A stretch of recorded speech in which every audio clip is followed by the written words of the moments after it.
just want to ask about JobSeeker. It looks as though there's going to be a permanent rise today. The question is how much. Guardian reporting today it's going to be $50 a fortnight.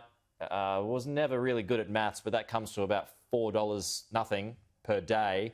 That's enough for a coffee. What do you make of that if that turns out to be the case?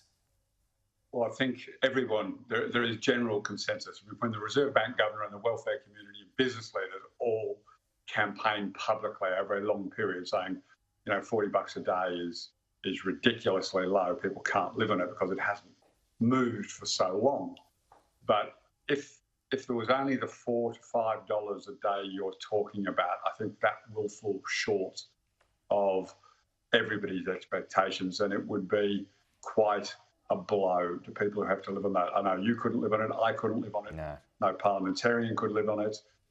And if that's the size, I hope the government kind of do one of those leak a number and then bring a bigger number out. ACOS have said it needs to be around $65 a day. It needs to be heading up into that range for it to be a reasonable effort by the government today. But when does it stop being a disincentive for people to find work, though? That's the question. No, well, that's right. I've talked with employers, small business employers, who said we've struggled to get staff to come back to work. But you've got to remember, the government put in place a scheme that was done very quickly. It wasn't targeted well. It was generous. And I'm not critical of that. It was an emergency measure that was needed. But that sort of number isn't what's being talked about here.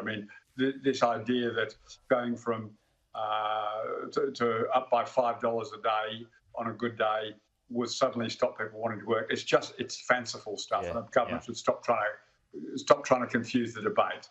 A meaningful number that allows people to have some dignity and live isn't the same as the JobKeeper benefit that's been in place.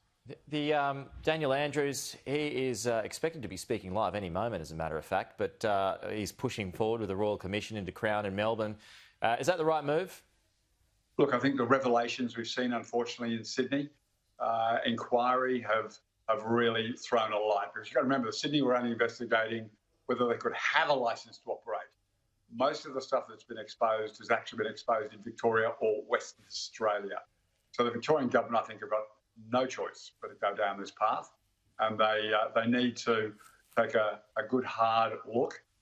And if there's been any activities involving criminal gangs and the sort of stuff that's talked about in the papers today, well, then Crown will suffer a very significant rebuke, I would imagine, and the Victorian government will then have to consider what to do next when it receives the recommendations.